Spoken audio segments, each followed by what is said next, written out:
Hello everyone. तो आज हम अपने लिटरेचर की सीरीज़ में लेके आए हैं फॉर्म्स ऑफ लिटरेचर।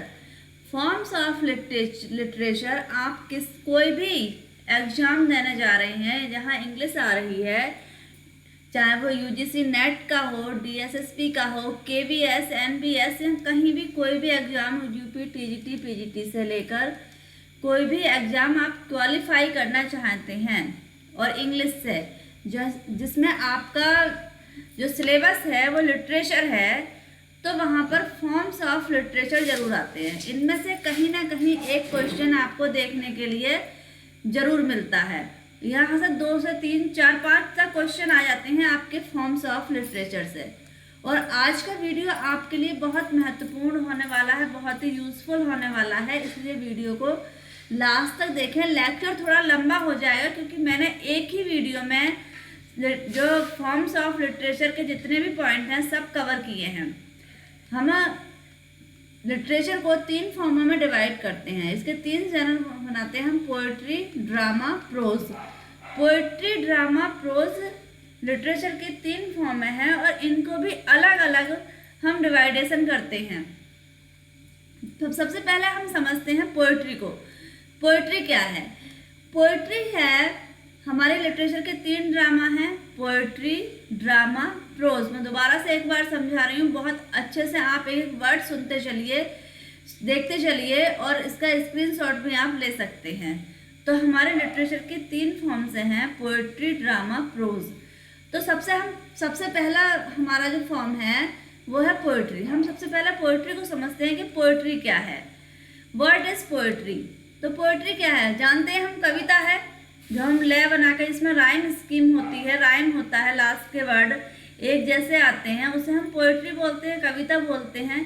और इसे अलग अलग जो पोएट हैं, राइटर है, उन्होंने डेफिनेशन भी अलग अलग दी है पोएट्री के बारे में। तो पोएट्री को अगर हम नॉर्मल समझें तो क्या है? पोएट्री इज एन इमेजिनेटिव, यानी क्या है? एक कल्पना है, एस्थेटिक और रिक्रिएशन ऑफ द वर्ड, यानी ये क्या है? सौंदर्यवाद है और संसार को दोबारा से उत्पन्न करती है। ये क्या है? पोएट्री है। पोएट्री को ग्रीक काल्स, जो ग्रीक पोएट थे, वो कहते थे बार्ड्स। बार्ड्स यानी बहुत विस्तृत है, विच मीन्ड अ मेकर और अ क्रिएटर। और जो क्या है, जिसका मतलब है कि वो क्या है? बनाने वाली है, उत्पन्न करने वाली है। यानी उनका कहना था कि पोएट्री तो जो राइटर लिखते हैं, जो पोएट होते हैं, वो क्या है? मेकर हैं, क्रिएटर हैं, उत्पन्न करने वाले हैं संसार को। वो इस तरह से ग्रीक जो थे उनका मानना था एक कवि के लिए कि कवि क्या है? मेकर है। तीसरा इसका पॉइंट आता है: a speaking picture with the end to teach and delight, Aristotle. ये लाइन किसने कही है? ये लाइन कही है एरिस्टोटल ने। जो हमारे क्रिटिक भी हैं एरिस्टोटल, उन्होंने पोएट्री के लिए बोला है a speaking picture with the end to teach and delight. आपके जो क्वेश्चन आते हैं, अब नॉर्मल सीधे सीधे आपको ये नहीं दे देगा, डेफिनेशन देकर बोल देगा कि ये किसकी डेफिनेशन है क्वेश्चन को। अब पोएट्री के बारे में 3-4 लाइन बोलेगा और उसमें यही पूछ लेगा कि इसमें से कौन सी लाइन सही है या कौन सी गलत है।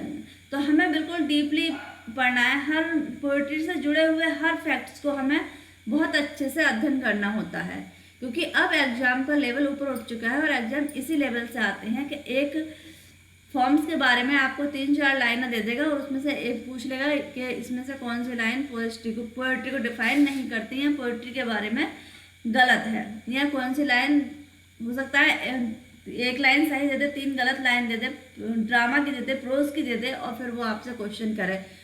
इसलिए एक एक पॉइंट को बहुत ध्यान से पढ़ते चलेंगे और समझते चलेंगे पोएट्री के बारे में। फिर पोएट्री को बोला है poetry is of all human learning the most ancient, यानी पोएट्री को क्या बोला है? सभी मानव के लिए क्या है? Learning the most ancient of the fatherly antiquity as from whence their learning have their taken their beginning, यानी जहाँ से शुरुआत होती है मानव की, प्राणी की, वहीं से क्या होती है? पोएट्री को माना गया है कि पोएट्री की उत्पत्ति भी वहीं से हुई है जहाँ से मानव की शुरुआत हुई है। फिर इसका हमारा 5वां पॉइंट आता है, the future of poetry is immense, यानी जो भविष्य है पोएट्री का बहुत बड़ा होने वाला है। Because in poetry where it is worthy in high destination our races, क्यों जहाँ पोएट्री क्या होती है, बहुत हाई डेस्टिनीज यानी अपनी ऊंची पावर को पा लेती है। Will find an ever surer state, ये लाइन बोली है मैथ्यू आर्नोल्ड ने किसके बारे में, पोएट्री के बारे में। तो हमें ये लाइन भी कुछ याद रखनी है, जैसे स्पीकिंग पिक्चर वाली लाइन बोली थी एरिस्टोटल ने, तो इसी में से हम कुछ की वर्ड याद कर लेते हैं। पोएट्री इज इमेनेंस, यानी पोएट्री क्या है, बहुत विस्तृत है कविता। बिकॉज क्योंकि पोएट्री में बहुत अधिक अवर रेसेस यानी हमारे जो क्रियाकलाप हैं, हमारे जो विचारधारा है वो बहुत ऊंची दिखाई जाती है। श्योरर स्टे यानी Matthew Arnold.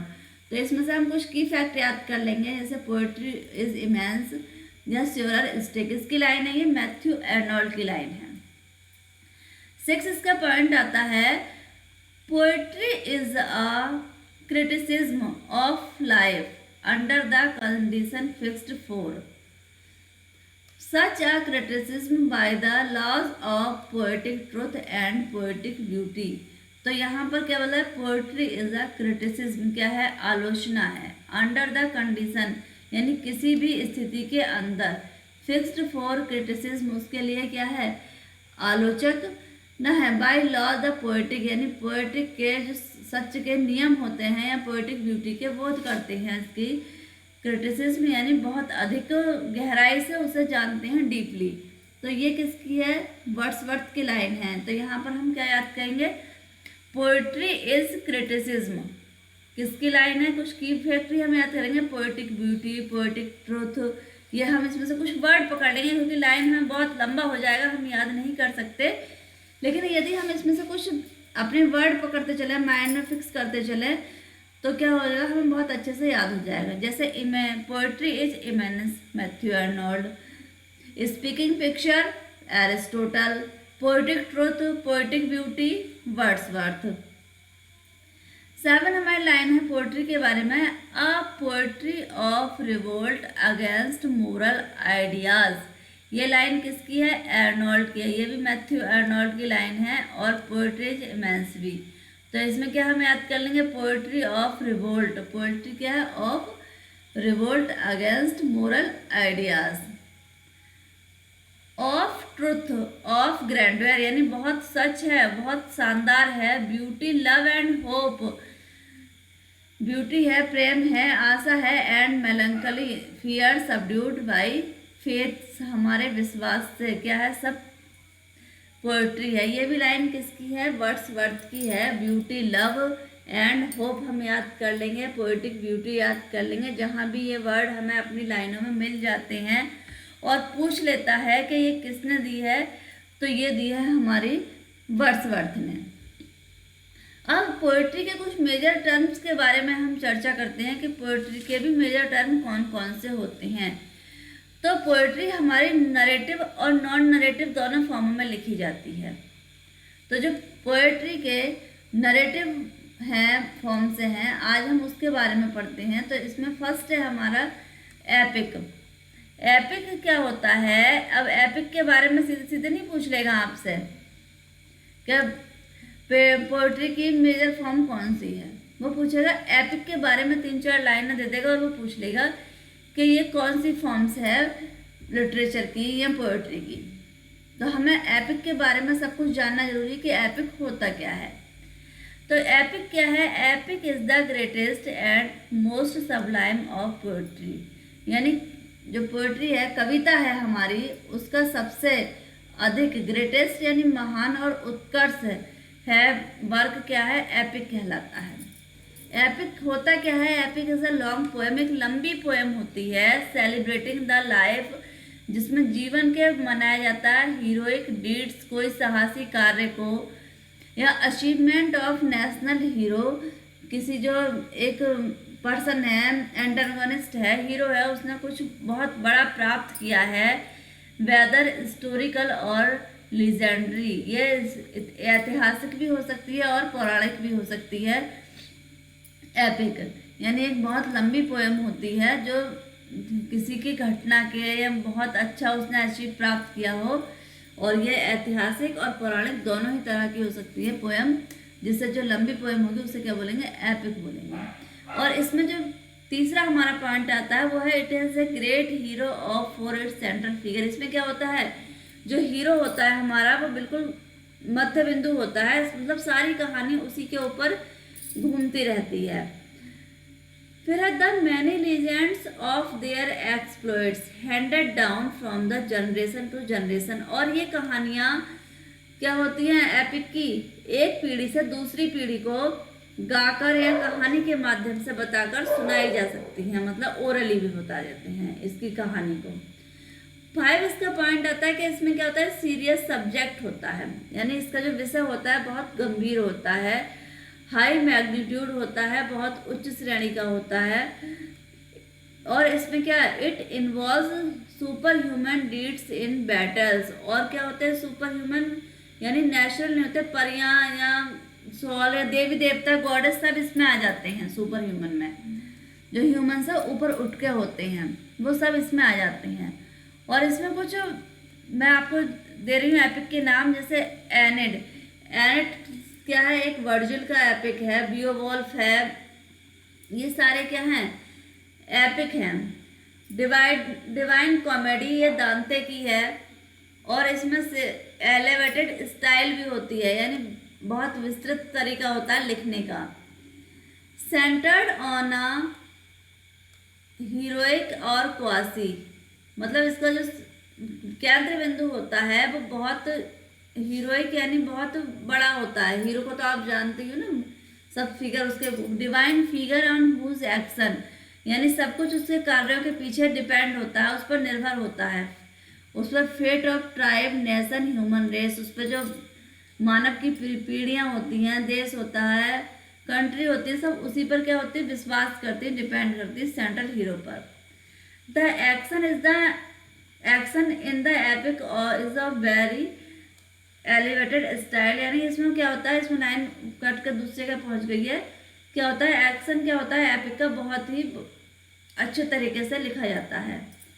Hero of the epic is always great national figure, sometimes even cosmic importance. और जो हीरो होता है, प्रोटैगनिस्ट होता है, वो हमेशा क्या होता है, एपिक का महान होता है, वो कभी हार नहीं मानता। जैसे कॉमेडी और आगे हम देखेंगे ट्रेजरी में, उस तरह का हीरो नहीं होता, उसका हीरो कभी हार नहीं मानता। और इसमें जैसे हम अगर अपने भारत की बात कर लें तो हमारे रामायण और महाभारत क्या है, ग्रेट एपिक है, जहाँ देखा होगा श्री राम ने या श्री कृष्ण ने कभी भी हार नहीं मानी। तो इस तरह के होते हैं हमारे एपिक। तो इसमें कुछ इंग्लिश और ग्रीक एपिक हैं, जैसे इलियड एंड ओडिसी, ये किसकी है, होमर की है। कभी कभी क्वेश्चन इनसे और राइटर से भी पूछ लेता है कि ये एपिक किसने करे हैं। जेरूसलम डिलीवर्ड ये तासो ने लिखा है। लीस्वेड ये कॉमोनियस का एपिक है। पैराडाइज लॉस्ट जॉन मिल्टन का, ये हमारे डीजीटी के सिलेबस में है भी। फेरी क्यून पर लॉर्ड टेनिसन का है। और मॉर्टेड अथर ये भी किसका है, टेनिसन का है मॉर्टेड अथर। रामायण महर्षि वाल्मीकि, रामचरितमानस तुलसीदास, ये कुछ हमारे क्या है, एपिक हैं। तो हमें ये एपिक की कैटेगरी को याद करते हुए कुछ मोस्ट इम्पोर्टेंट एपिक के नाम भी याद करने हैं विद राइटर, उनके लेखक किसने ये एपिक लिखे थे। अब एपिक की से ही, नरेटिव पोएम से ही दूसरी कैटेगरी आती है हमारी मोक एपिक। मोक एपिक का मतलब ही होता है नकली एपिक, यानी एपिक तो होगा लेकिन वो क्या होगा, उसकी नकल होगा, नकली होगा, उसमें सब कुछ क्या होगा, नकली होगा। Mock epic is also called a mock heroic poem. और मोक एपिक को मोक हीरोइक पोएम भी कहा जाता है। मोक एपिक को मोक हीरोइक पोएम भी बोलते हैं। It is a parody of the real epic, light non serious mood. ये क्या होती है, नकल होती है। पैरोडी क्या होती है, नकल होती है रियल एपिक, वास्तविक एपिक की। लाइट नॉन सीरियस मूड, यानी ये बिल्कुल इतनी सीरियस नहीं होती जितना एपिक होता है, हल्के में होती है, बिल्कुल हंसी मजाक टाइप की होती है। It is written on a trivial funny incident in the light satirical spirit. और ये जो लिखी जाती है इसमें क्या होती है, फनी इंसिडेंट यानी विचित्र घटनाएं होती हैं मजाकिया टाइप की, बिल्कुल भी सीरियसनेस नहीं होता है इनमें। सटायरिकल होता है, व्यंग्य किया जाता है उनमें, हल्का फुल्का व्यंग्य होता है मोक एपिक में। Italy and France set a fashion for a parody of the epic form. और इटली और फ्रांस में क्या है, एक प्रचलन सा हो गया था एपिक फॉर्म की नकल का, पैरोडी का। The theme chosen is obviously unworthy of the serious epic. और जो इसकी थीम होती है, सार होता है, वो बिल्कुल क्या होता है, बेकार होता है, अनवर्दी होता है, मतलब उसका कोई महत्व नहीं होता सीरियस एपिक के मुकाबले। The best example of the mock epic in English is Pope rape of the lock है। इसमें जो मोक एपिक का एक जीता जागता उदाहरण है, अगर हम पूछ लें कि ये रेप ऑफ द लोक क्या है, ये मोक एपिक है, किसने लिखा है, ये अलेक्जेंडर पोप ने लिखा है मोक एपिक। फिर आती है इसकी नॉन नरेटिव फॉर्म पोएम की, क्या आती है, द सोनेट। सोनेट हम बहुत अच्छे से जानते हैं, और फिर लेकिन फिर भी हमारा सोनेट से केवल ये नहीं क्या दे देगा आपके एग्जाम में, क्या कि 40 लाइन्स की क्या होती है, सोनेट होती है, लेकिन सोनेट के बारे में और भी वो कैटेगरी देगा जो हमें याद करनी पड़ेगी। पहले तो ये दे देगा ये शब्द कहाँ से लिया गया है, तो ये क्या है, इटालियन वर्ड है, सोनेटो से लिया गया है। एक इटाली का वर्ड है सोनेटो, जिसका मतलब है लिटिल साउंड, उससे लिया गया है। इसका मतलब भी पूछ लेगा, सोनेट का मीन्स क्या है, लिटिल साउंड, कहाँ से लिया गया है, इटालियन सोनेटो से लिया गया है। टू वेल नॉन पोएट्स, जो बहुत जाने पहचाने कवि हैं, उन्होंने contributed their sonnet and miscellany work sir Thomas Wyatt और मेरी हॉवर्ड अर्ल ऑफ श्योरे 1518 से 1547 के बीच में। पोएम को, सोनेट को जिसने कंट्रीब्यूट किया था, यानी बहुत सारी सोनेट लिखी हैं और उन्हें बनाया था अलग लाइन स्टैंजा के आधार पर, तो वो क्या थे, थॉमस वाइट और हेनरी हॉवर्ड थे, ये अर्ल ऑफ श्योरे। तो हम इसे थॉमस वाइट का भी नाम आता है, किसने सोनेट को कंट्रीब्यूट किया था, तो थॉमस वाइट ने किया था। कब किया था, 1503 से 1542 के बीच में। और हेनरी हॉवर्ड में अर्ल ऑफ श्योरे ने कहा था 1518 से 1547 के बीच में। यानी दो राइटर ये मोस्ट इम्पोर्टेंट है सोनेट के लिए। इट्स ओरिजिन इन अनसर्टेन, यानी जो इसकी उत्पत्ति हुई है वो निश्चित नहीं है, कहाँ से हुई है। It first originated from Provence और सिसिली एंड इटली। जो इसकी जो पहले मानी जाती है उत्पत्ति, वो इटली में सिसिली से और प्रोवेंस से मानी जाती है। क्वेश्चन इसमें से पूछता है कि सोनेट की उत्पत्ति कहाँ से ली गई है, तो ये इटली से ली गई है, सोनेटो वर्ड से ली गई है, और इटली के सिसिली से ली गई है। मैं सारे आपको जो कवर करा रही हूँ ये लिटरेरी फॉर्म, आज एक ही वीडियो में सारे मैं आपको कवर कराने वाली हूँ, ताकि आपको बार बार कहीं भटकना ना पड़े, सारे लिटरेरी फॉर्म याद हो जाएं आपको एक बार में। अगर आप एक बार रसोई में या कहीं भी काम कर रहे हो अपने, तो उसे लगा कर रख लो, पढ़ते रहो, तो आपको ये सारे रिवाइज हो जाएंगे। तो इसमें अब हम देखते हैं सोनेट के टाइप ऑफ सोनेट कितने प्रकार की होती है। तो there are 2 types of sonnet according to rhyme scheme. Sonnet को जो क्लासिफाइड करती है, पोएम से अलग हटाती है, एक तो इसका शॉर्ट होती है ये, दूसरे इसे राइमिक स्कीम इसे क्लासिफाई करती है अलग अलग कैटेगरी में कि इसकी राइम स्कीम क्या है।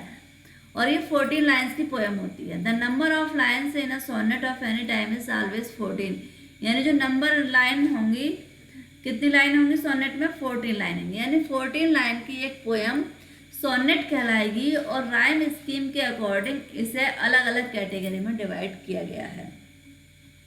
तो वो कैटेगरी कौन सी है हमारी, तो पहली है इटालियन सोनेट। इटालियन सोनेट को पेट्रार्कन सोनेट भी बोलते हैं, पेट्रार्कन सोनेट भी बोला जाता है इटालियन सोनेट को।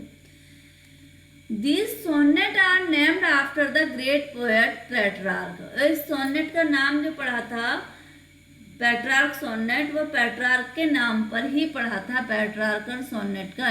पहले ऐसा इटालियन से होगी, इटालियन से उत्पत्ति है, सोनेट इस वर्ड से सिसिली से है, तो इटालियन सोनेट तो इसलिए बोला जाता था। लेकिन पेट्रार्कन ने बहुत सारे सोनेट लिखी थी, तो इसीलिए उन्हें इसे पेट्रार्कन सोनेट भी बोलते हैं। It consist of 2 man parts, इसमें 2 मैन पार्ट होते हैं, प्रमुख होते हैं, जिन्हें ऑक्टेव और सेस्टेट बोलते हैं, ऑक्टेव और सेस्टेट।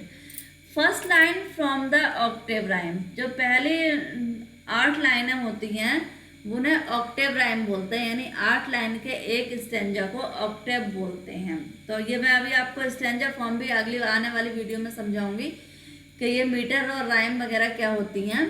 तो फर्स्ट 8 लाइन जो होती हैं उन्हें ऑक्टेव राइम बोलते हैं, वो होती हैं A B A B A B B A. ये राइम स्कीम अलग अलग होती है, लेकिन ये पेट्रार्कन की राइम स्कीम है। ये ए बी भी होती है, ए बी भी होती है। मतलब फर्स्ट जो 8 लाइन होंगी वो ऑक्टेव होंगी, मतलब एक सी होंगी। फिर उसमें जो last 6 line from the sestet, और बाद की जो 6 लाइनें हैं उन्हें सेस्टेट बोलते हैं। 6 लाइन के एक स्टैंजा को ही सेस्टेट बोला जाता है, 8 लाइन के एक स्टैंजा को ऑक्टेव बोला जाता है। तो इसकी राइम स्कीम CDE या CDC या फिर CDC और DEE भी बनती है। यानी राइम स्कीम के आधार पर ही, पहले ही बताया मैंने आपको, सोनेट को डिवाइड किया गया है अलग अलग कैटेगरी में। तो पेट्रार्कन सोनेट किसके नाम से ली गई? पेट्रार्क के नाम से, ग्रेट 1। और इसकी राइम स्कीम क्या होती है? 2 पार्टों में डिवाइड होती है, ऑक्टेव और सेस्टेट। ऑक्टेव में 8 लाइनें होती हैं, सेस्टेट में 6 लाइनें होती हैं। राइम स्कीम हम इसकी याद करके चलेंगे। दूसरे आते हैं हमारे मिल्टोनिक सोनेट। मिल्टन ने भी पेट्रार्कन सोनेट ही लिखी थी, उनकी भी राइम स्कीम क्या थी? यही थी, ऑक्टेव और sestet. Sonnets are called Miltonic sonnet in English, यानी इंग्लिश में मिल्टोनिक, इन्हें पेट्रार्कन सोनेट को मिल्टोनिक सोनेट के नाम से भी जानते हैं, क्योंकि पेट्रार्कन कौन थे? इटालियन थे, और इनके ही आधार पर मिल्टन ने भी जो सोनेट लिखी हैं वो पेट्रार्कन ही लिखी हैं। Milton wrote only 24 sonnet in all, Milton ने केवल 24 सोनेट लिखी हैं और वर्ड्सवर्थ ने 154। मिल्टन के क्वेश्चन से आ जाता है जॉन मिल्टन ने कितनी सोनेट लिखी हैं? केवल 24 सोनेट लिखी हैं। First introduced in English the first half of the 16th century by sir Thomas, जो इसको पहली बार इंग्लिश को इंट्रोड्यूस किया था इंग्लिश में 16वीं शताब्दी में किया था सर थॉमस वाइट ने। और सर थॉमस वाइट की जो राइम स्कीम थी वो थी AB CD EF GG। इसमें 3 क्वाड्रेंट्स थे और 1 कपलेट था। जो राइम स्कीम थी, सबसे पहले इंग्लिश में पूछा जाए कि इंग्लिश में सबसे पहले सोनेट को किसने इंट्रोड्यूस किया था? तो सर थॉमस वाइट ने किया था। राइम स्कीम क्या थी उसकी? AB CD EF GG। इसमें 3 क्वाड्रेंट, यानी क्वाड्रेंट क्या होता है? 4 लाइन का एक स्टैंजा क्या होता है? क्वाड्रेंट कहलाता है। और 1 कपलेट, 2 लाइन का एक स्टैंजा जिसकी राइम स्कीम सेम हो वो कपलेट कहलाता है। चौथे आते हैं हमारे Spenserian sonnet. Spenserian sonnet return the Shakespearean pattern with a little modification of the first 3 quadrants. जो स्पेंसर थे उन्होंने शेक्सपियर के आधार पर ही, पैटर्न पे ही सोनेट को क्या डिफाइन किया था, इंट्रोड्यूस किया था, लेकिन उसके जो क्वाड्रेंट्स थे उनकी राइम स्कीम में कुछ चेंज कर दिया था। उनका चेंज क्या था? शेक्सपियर ने इसे इंटरकनेक्टेड किया था विलियम शेक्सपियर की सोनेट से। और इसकी राइम स्कीम क्या थी? AB BC CD last 2 line form a couplet as a in Shakespeare. और लास्ट की 2 लाइनें किससे संबंधित थी? शेक्सपियर से संबंधित थी। इसमें एक और आती है हमारी इंग्लिश सोनेट।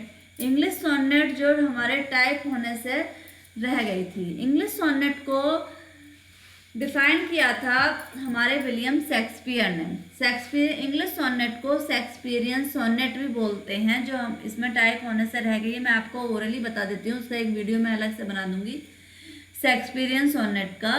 तो शेक्सपियरियन सोनेट ने ही थॉमस वाइट के आधार पर 154 सोनेट लिखी थी उन्होंने। उसकी थीम लव थी और उन्होंने भी राइम स्कीम दी थी A B B C C D और बाद में उनकी जी। ये राइम स्कीम थी विलियम शेक्सपियर की। इंग्लिश सोनेट को शेक्सपियरियन सोनेट भी जानते हैं क्योंकि थॉमस वाइट ने इंट्रोड्यूस किया था सोनेट को, लेकिन सबसे ज़्यादा सोनेट इंग्लिश में शेक्सपियर ने लिखी है, इसलिए इन सोनेट को शेक्सपियरियन सोनेट भी कहा जाता है। अगला हमारी फॉर्म्स ऑफ लिटरेचर का टाइप आता है द ओड। ओड क्या होती है?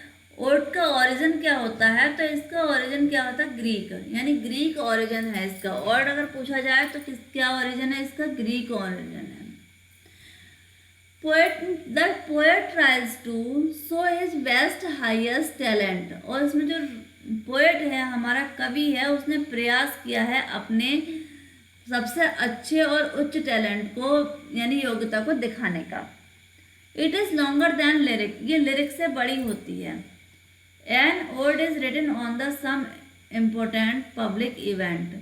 जो ओड होती है वो कुछ एक पब्लिक घटना के ऊपर लिखी जाती हैं, या राजा के ऊपर, या नेशनल जुबली, या great death of great leader को एड्रेस फॉर्म में लिखी जाती है सोनेट हमेशा, और किसी को संबोधित करके लिखी जाती है। वो चाहे कोई घटना हो, या कोई किंग हो, या कोई सिल्वर जुबली, या कोई ग्रेट लीडर हो, उसे एड्रेस करके लिखी जाती है सोनेट। सोनेट के भी हमारे टाइप होते हैं। तो टाइप मैं ओड की बात कर रही हूँ, तो इसमें ओड के भी टाइप होते हैं। ओड एड्रेस फॉर्म में लिखी जाती है। पोएट अपना पूरा प्रयास करता है कि वो उसे अच्छे से दिखा सके, एड्रेस करें, यानी संबोधन फॉर्म में लिखी जाती है। किसी न किसी को संबोधित करके ही लिखी जाती है ओड। तो अगर हम टाइप ऑफ ओड में देखें तो हमारी आती है सबसे पहले Pindaric ode. Pindaric ode had 3 division, यानी पिंडारिक ओड 3 भागों में विभक्त होती है। और ये किस पे होती है? Corresponding of the movements of dancer, यानी इसमें जो नृत्य होते हैं, नाचते हैं, उनके चलने या नाचने के ढंग से पे ये डिवीज़न होता है। तो इसे 3 भागों में डिवाइड करते हैं। फर्स्ट होती है स्ट्रोफी। स्ट्रोफी होती है, यानी पिंडारिक ओड को हम 3 भागों में डिवाइड करते हैं। और इसका ओरिजिन क्या है? ग्रीक ओरिजिन है, यानी ग्रीक से उत्पत्ति हुई है। और इसकी स्ट्रोफी, एंटी स्ट्रोफी और इपोड होती है। तो हम पहले स्ट्रोफी को समझते हैं। स्ट्रोफी में होता है the first stanza known as strophe. जो पहला स्टेंजा होता है वो स्ट्रोफी नाम से जाना जाता है, और इसे समूह में गाते हैं। और लोग क्या करते हैं? राइट टू द लेफ्ट, यानी राइट से सीधे से लेफ्ट को गाते हुए, नाचते हुए जाते हैं। फिर दूसरा इसका स्टेंजा शुरू होता है, जिसे बोलते हैं एंटी स्ट्रोफी। ये क्या करते हैं? वो काउंटर टर्न, यानी वापस आते हैं लेफ्ट से राइट के लिए। डांसर जो गाते हुए ओड को डांस करते हैं, वो स्ट्रोफी में राइट से लेफ्ट को जाते हैं, एंटी स्ट्रोफी में लेफ्ट से राइट को आते हैं। फिर आता है हमारा इपोड। और इपोड में क्या करते हैं? फाइनली अंत में dancer stood in a circle.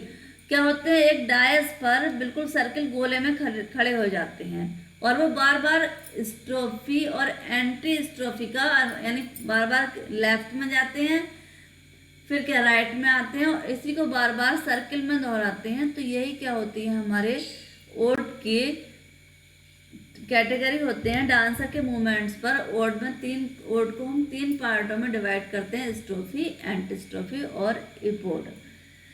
Next आता है हमारा,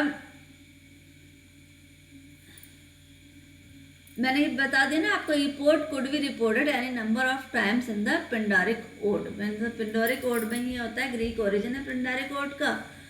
और दूसरे नंबर की ओड आती है हमारी हॉरेशियन ओड।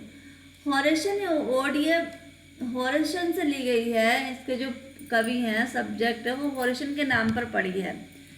इसका जो रिफ्लेक्स पड़ता है यानी प्रभाव पड़ता है सब्जेक्ट पर्सन थ्रू सोरो और मेलैंकोली, यानी सब्जेक्ट या पर्सन पर पड़ता है, विषय पर या व्यक्ति पर पड़ता है और वो दुख जैसा होता है। फिर हॉरेशन ओड के बाद में एलेजी आती है हमारी, और एलेजी के टाइप होते हैं हमारे dirge. It is shorter and less reflective than elegy. Elegy क्या होती है, एक शोक गीत होता है जो किसी की डेथ पर या किसी घटना पर गाया जाता है, तो उसी की तरह क्या होती है, डिर्गी होती है, और ये एलेजी से छोटी होती है, यानी एलर्जी बहुत बड़ी होती है। Compose to be performed at a funeral, it is brief hymn और सॉन्ग, यानी ये किसी की मृत्यु पर परफॉर्म की जाती है फ्यूनरल पर, और ये संक्षिप्त में एक प्रशंसा वाला हाइमन या सॉन्ग होता है। इसका दूसरा आता है यूलोजी, ये भी एलर्जी की तरह होता है। Eulogy part of funeral services written a tribute praise of someone, यानी डिर्जी जो लिखी जाती है वो हाइमन यानी उसके सॉन्ग होता है दुख भरा, और इसके विपरीत यूलोजी जो लिखी जाती है ये भी फ्यूनरल पर लिखी जाती है, अंतिम संस्कार पर लोग गाते हैं इसे, और ये ट्रिब्यूट करती है, प्रशंसा करती है जिसकी हाल ही में मृत्यु हुई है, उसको जो है समवन रिसेंटली डाइड, जो अभी मरा है उसकी प्रशंसा करती है। फिर हमारा इसका टाइप आता है लिरिक पोएम का। लिरिक होती है it is a short musical composition of Greek, यानी ये क्या होती है, एक छोटी सी पोएम होती है संगीत वाली, ग्रीक ओरिजिन है, ग्रीक से ली गई होती है। It is mean to be sung by a single singer, ये मतलब इसे केवल एक ही व्यक्ति गाता है, और उसमें क्या होती है, लय बनाकर गाता है, एक्कोम्पनीमेंट ऑफ अ लायर, यानी इसमें अपनी इमोशन व्यक्त करता है लिरिक में पोएट अपनी।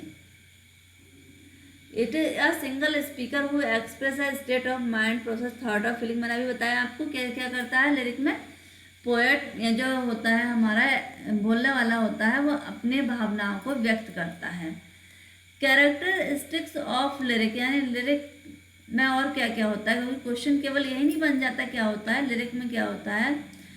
Lyric appeals more to the heart than to the intellect, जो लिरिक होती है वो बिल्कुल हृदय से निकलती है, ना कि दिमाग से, बिल्कुल हृदय से गाई जाने वाली पोएम होती है। इसमें क्या होती है, म्यूजिक क्वालिटी होती है। लिरिक वाज संग इन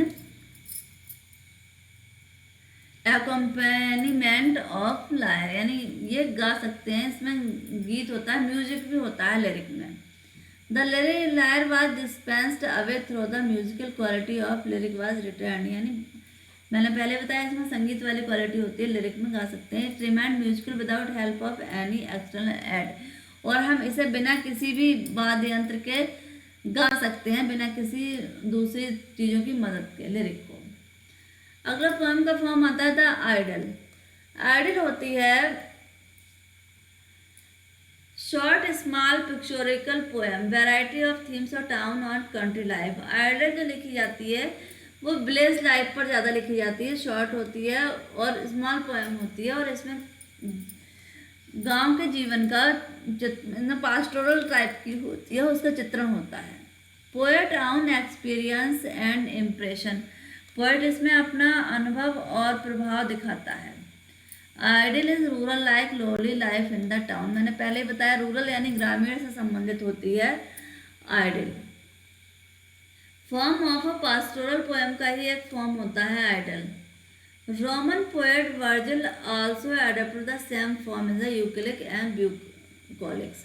रोमन जो पोएट थे वर्जिल, उन्होंने इसे लिया था यूक्लिक से या ब्यूकोलिक्स। इसका मतलब भी होता है यूक्लिक्स या ब्यूकोलिक्स बिल्कुल पास्टोरल यानी गांव के जीवन से संबंधित है।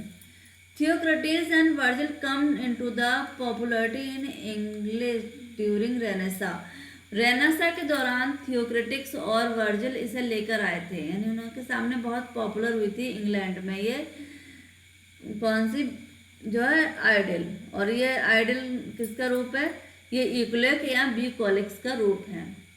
पास्टोरल होती है, फिर आते हैं हम समझते हैं पास्टोरल क्या होता है, ग्रामीण एरिया की पोएम होती है। The idyll and the pastoral have some genetic root, यानी आइडल और पास्टोरल क्या होते हैं, एक ही तरह की पोएम होती हैं। The word pastor in Latin means, जो पास्टर हमारा वर्ड है वो लैटिन मीन्स है, उसका लैटिन मतलब होता है शेफर्ड यानी गड़हरिया। मैंने बताया जो भेड़े वगैरह चुराते हैं गांव से ही होते हैं रिलेटेड, तो वही होता है pastoral. It origin from the small real poems of Theocritus, और पास्टोरल की जो उत्पत्ति हुई है वो थियोक्रेटिस की जो ग्रामीण एरिया की पोएम थी उससे हुई है पास्टोरल की। Classical poet describe the pastoral life in the terms of lost golden age, और जो साहित्यिक कवि होते हैं वो डिस्क्राइब करते हैं, वर्णन करते हैं ग्रामीण जीवन का, और वो बताते हैं कि वो हमारा क्या था, एक सुनहरा समय था, अच्छा समय था जो हमने खो दिया है। और it is so popular in Elizabeth, ये एलिजाबेथ की जो क्वीन थी उनके सामने उनकी एज में बहुत पॉपुलर हुई थी पास्टोरल, क्योंकि हमारे विलियम शेक्सपियर ने भी प्ले तक लिखे हैं पास्टोरल, जैसे एज यू लाइक इट है, वो क्या है, बिल्कुल पास्टोरल प्ले है ग्रामीण एरिया का। Greek poet of the 3rd century Virgil, जो ग्रीक पोएट थे 3री सेंचुरी के वर्जिल, उनकी क्या थी, ये थियोक्रेटिस ने उनकी बाद में नकल की थी एक्लोज ने, और इसी के आधार पर जो आज प्रचलन में है वो क्या है, पास्टोरल प्रचलन में है। यानी ग्रीक पोएट आए थे 3री सेंचुरी में, 3rd सेंचुरी में वर्जिल, और बाद में उनकी नकल की थी थियोक्रेटिस ने, और अब उसे लैटिन में इक्लोग बोला गया, और अब इसे क्या है, परंपरा में पास्टोरल बोला जाता था 16th सेंचुरी में। द एलेजी, एलेजी के हम टाइप पिछली वीडियो में देख चुके हैं। The elegy has 2 principal forms, elegy की 2 प्रिंसिपल फॉर्म होती हैं।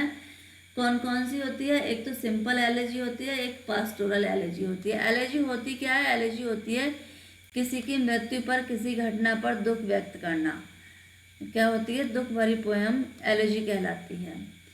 Elegy in either form of essentially of poem morning lamentation of the death of someone, मैं आपको पहले ही बता चुकी हूँ। एलेजी क्या होती है, किसी की मृत्यु पर दुख व्यक्त करती है, करने वाली पोएम को क्या बोलते हैं, एलेजी बोलते हैं। एलेजी 2 प्रकार के, सिंपल एलेजी और पास्टोरल एलेजी। और एलेजी क्या होती है, इसमें दूसरा और देख लेते हैं। एलेजी के बारे में कई लाइनें आ सकती हैं आपके एग्जाम में। एन एलेजी इज जज बाई इट्स थीम और सब्जेक्ट, एलेजी को हम जज करते हैं उसके विषय से, उसके सार से, ना कि उसके स्टेंजा फॉर्म से, मीटर से। जैसे हम सोनेट को 14 लाइन स्टेंजा से या ऑक्टेव से डिफाइन करते हैं, लेकिन एलेजी को क्या करते हैं, उसके विषय से करते हैं, उसके सार से जज किया जाता है, जाना जाता है कि एलेजी क्या होती है। मॉर्नफुल एंड सैडली रिफ्लेक्टिव, एलेजी से क्या होता है, दुख और दुख का प्रभाव पड़ता है।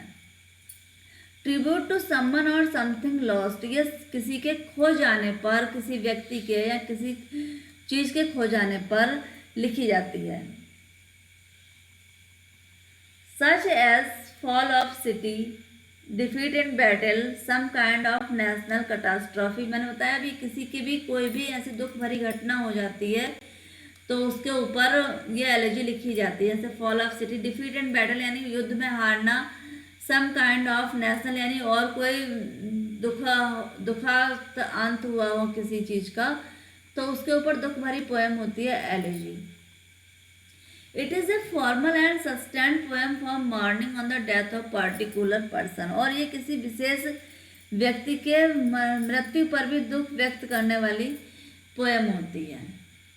टेनिसन ने लिखा है In Memoriam of for Arthur Hallam, Tennyson की पोएम है इन मेमोरियन, और जो आर्थर हालम की मृत्यु पर लिखी गई है। ये एक साधारण सी एलेजी है। इसके अतिरिक्त हम पास्टोरल एलेजी में देखते हैं, तो हमारी जो पास्टोरल एलेजी होती है उसमें जो जिसकी मृत्यु हो गई है वो भी एक शेफर्ड होता है, और जो उसकी मृत्यु पर जो गीत गाता है वो भी एक शेफर्ड होता है। और इस तरह से हम अपने लाइनों से कैटेगरी से डिवाइडेशन करते हैं, किस तरह से आपके एग्जाम में क्वेश्चन बनते हैं।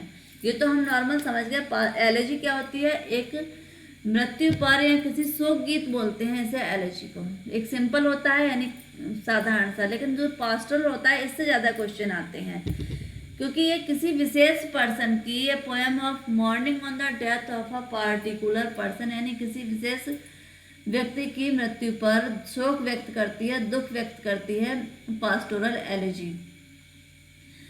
The poet often draws wider conclusion from the particular death. और जो पोएट होता है, कवि होता है, वो बहुत उपसंहार देता है, कंक्लूजन देता है किसी की डेथ पर। Developed through pastoral convention and classical mythology. और इसमें विकसित होता है पास्टोरल कन्वेंशन, वार्तालाप और साहित्यिक mythology. It is presumed that the poet is a shepherd. इसमें क्या होता है, पोएट अपने आप को क्या मानता है, एक शेफर्ड मानता है, गड़रिया मानता है, और वो दुख व्यक्त करता है, मॉर्निंग करता है अपने साथी गड़रिया की मृत्यु पर। यानी चाहे वो है नहीं, लेकिन वो अपने आप को एक शेफर्ड मानकर और अपने शेफर्ड मित्र की मृत्यु पर दुख व्यक्त करता है, उसके साथ कोई ट्रेजेडी हो जाती है उस पर दुख व्यक्त करता है पास्टोरल एलिजी में। होल इमेजरी ऑफ गॉड्स, पूरे में क्या होती है, कल्पनाएं होती हैं भेड़ बकरियों की। Pastoral god, goddess, fauns, satyrs drawn in the pastoral elegy. यानी जो भी ग्रामीण क्षेत्र के देवी देवता होते हैं, वस्तुएं होती हैं, उन सबको क्या होती है, कैटेगराइज करती है पास्टोरल एलर्जी। फिर हमारा पोएट्री का ही एक टाइप होता है बैलाड। बैलाड क्या होता है, फोर लाइन स्टेंजा होता है इसमें, तो इसे भी हम कैटेगराइज करते हैं बैलाड को। इसे हम लोक कहानी भी बोल सकते हैं जो गा के सुनाई जाती है। It was a collection of the song sung by a wandering singers from village to village. ये क्या होता है, एक गाने का ऐसा समूह होता है जिसे गाते हैं गायक एक गांव से दूसरे गांव जाकर गाते हैं, सुनाते हैं वही कहानियाँ। तो ये ऐसे गानों का संग्रह होता है। इसमें वो करते हैं ग्लोरीफाई द ब्रेव डीड्स, यानी बहादुरी वाले कार्यों को, हीरोइक एक्सप्लोइट, हीरोइक और लीजेंडरी हीरोज एंड नाइट्स, यानी सैनिकों को या किसी हीरो को, पौराणिक कथाओं का या ऐतिहासिक कथाओं का वो वर्णन करते हैं लोग, एक गांव से दूसरे गांव जाकर वो उन्हें सुनाते हैं। It's literary means a dance song. इसका जो साहित्यिक मीन है वो है डांस सॉन्ग, यानी गाते हुए सुनाते हैं, डांसते हुए गाते हैं वो इसे। The tales of adventure, battles and natural committees. और इसमें जो कहानी सुनाई जाती है वो गीत में लयबद्ध होती है, वो युद्धों की, किसी वैसे एडवेंचर्स की कहानी, जो अद्भुत कार्यों की, या कोई नेचुरल यानी प्राकृतिक आपदाओं की, इस तरह की कहानी सुनाई जाती है।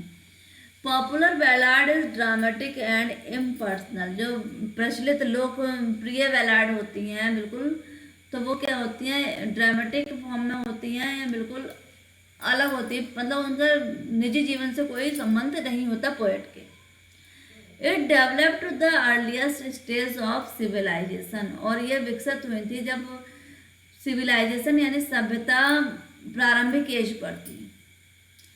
The evoked feeling of the above thrill suspense. और इसमें क्या बना रहता है, एक सस्पेंस बना रहता है, उत्सुकता बनी रहती है।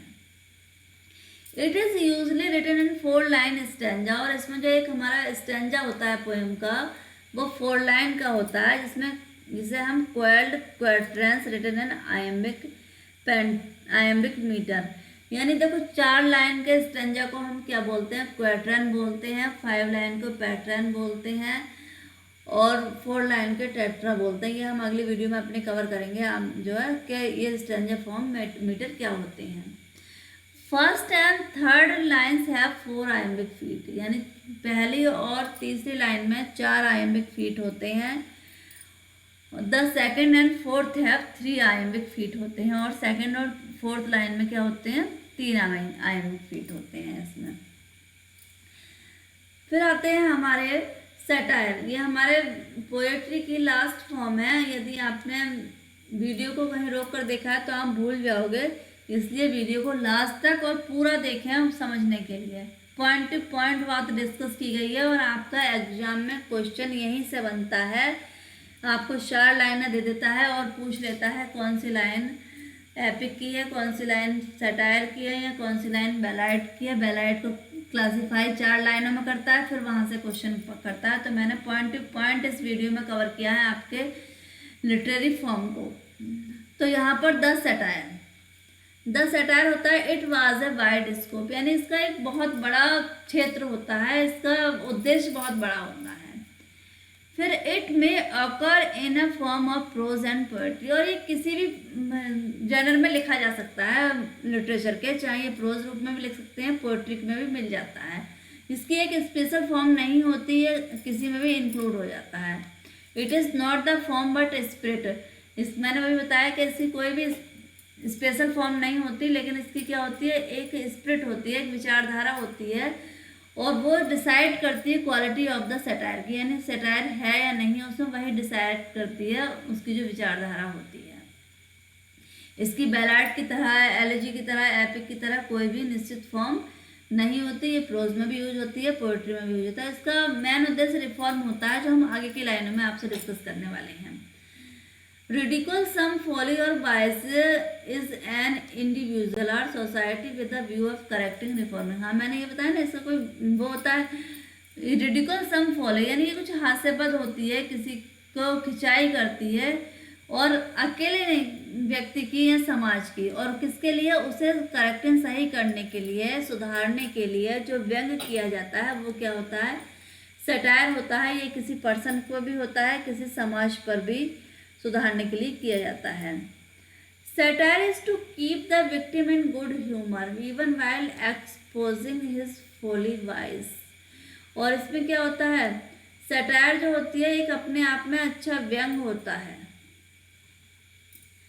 फोली वाइज होती है उसमें। द इंटेंशन, इरादा जो होता है सटायर का, इज नॉट वाइट और इंजॉयर बट देम रिफॉर्म, यानी किसी को चोट पहुंचाने का, दुख पहुंचाने का नहीं होता, लेकिन क्या होता है उसमें सुधार करने का होता है। सटायर का मतलब होता है समाज में या किसी पर्सन में सुधार करने के लिए उस पर बोली हुई बातें। It is come to the Greek times, और ये हमारे लिटरेचर में कब से आया है, ग्रीक समय से ही आ गया है। Aristophanes are masterpiece of satirical literature, और एरिस्टोफेन्स को क्या माना जाता है, सटायरिकल यानी व्यंग्यात्मक लिटरेचर का मास्टर पीस दिया था उन्होंने, एरिस्टोफेन ने। इट एक्सपोनेंट्स इन लैटिन, और इसमें लैटिन में कौन कौन से आते हैं हमारे, होरास, जुवेनल और पर्सियस होते हैं। ड्राइडन ने सटायर के बारे में बोला है, क्या बोला है, ड्राइडन ने सटायर के बारे में कहा है, the true end of satire, यानी सटायर का अच्छा जो अंत होता है वो क्या होता है, अमेंडमेंट यानी सुधार होता है, और वाइस बाई करेक्शन यानी दुर्गुणों में सुधार होता है, कि जो है बाई करेक्शन यानी कुछ सही चीज़ों को सुधार कर। A literary composition whose प्रिंसिपलियम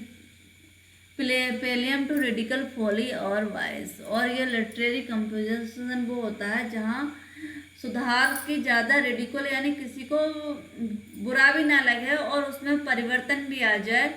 ridicule क्या होता है, हास्यास्पद तरह का होता है, और उसमें सुधार हो जाए, यही मतलब सटायर का मेन उद्देश्य क्या होता है, मेन उद्देश्य होता है किसी पर्सन, सोसाइटी या समाज के दुर्गुणों को दूर करना, और इसमें उसे बुरा भी ना लगे, इस तरह से। अब the essential of good satire, यानी अच्छी सटायर की आवश्यकता क्यों है। Reformatory and not malicious, vengeful follies vices both individual and institution, मतलब रिफॉर्मेटरी सुधार की, और नॉट मैलिशियस यानी उसे वेंजफुल भी नहीं लगे, बुरा भी नहीं लगे, और फॉली और वाइस यानी उसमें जो दुर्गुण हैं वो चाहे किसी में अकेले में हो या किसी संस्था में हो वो ठीक हो जाए, यही क्या है, इसीलिए क्या है, एक अच्छे सटायर की आवश्यकता होती है।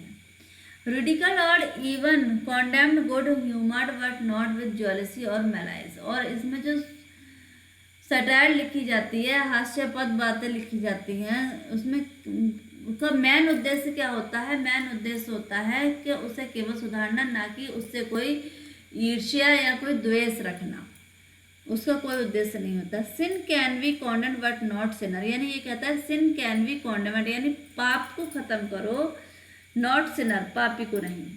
Mean to ridicule and not to use, इसका मतलब है किसी से व्यंग तो करो लेकिन उसे गाली देना या उसके साथ गलत व्यवहार करना नहीं है सटायर का। आई मे बी बिटर और डायरेक्ट, इसने कहा मैं हो सकती हूँ, मतलब कौन कहा, सटायर के बारे में, कि मैं हो सकती हूँ बिटर, कड़वी और डायरेक्ट यानी बिल्कुल मुंह पे कहने वाली। It is more playful than hurtful, ये बहुत प्लेफुल तो हो सकती है लेकिन हार्टफुल नहीं। हार्टफुल से कहीं ज़्यादा क्या होती है, प्लेफुल होती है। सोशल सटायर बोलते हैं it is more popular, more effective, मतलब जो सोशल किसी पर्सन को अकेले बोलते हैं तो देखो ज़्यादा बुरा लगता है, लेकिन जो सोशल सटायर होती है वो अधिक पॉपुलर हुई, अधिक लोकप्रिय मानी गई, उसका प्रभाव अधिक हुआ और उसका एम क्या था, पर्सनल सटायर से कहीं ज़्यादा उसने अपना लक्ष्य प्राप्त किया। किसने, सोशल सटायर ने, यानी समाज को सुधारने का जो व्यंग्य दिए गए।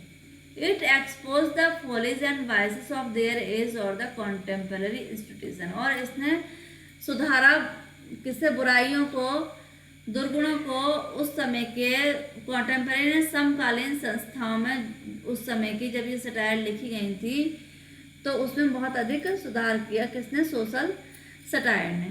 तो फ्रेंड ये हमने कुछ देखे फॉर्म्स ऑफ लिटरेचर। अब इसी तरह की वीडियो पाने के लिए आप चैनल को सब्सक्राइब कर लें। इसमें एक भी मिनट का आपका टाइम का वेस्टेज नहीं है, पॉइंट बात की गई है फॉर्म्स ऑफ लिटरेचर की। यदि आप ऐसी ही वीडियो पाना चाहते हैं तो चैनल को सब्सक्राइब कर लें, और अगर आपको आज की वीडियो पसंद आई हो तो इसे ज़्यादा से ज़्यादा शेयर और लाइक करें ताकि आपके फ्रेंड्स इसे अच्छे से याद कर सकें। तो इसी तरह की एक नई लिटरेरी फॉर्म के साथ प्रोज और पोएट्री के हम आपसे मिलते हैं नेक्स्ट वीडियो में। बने रहें चैनल पर।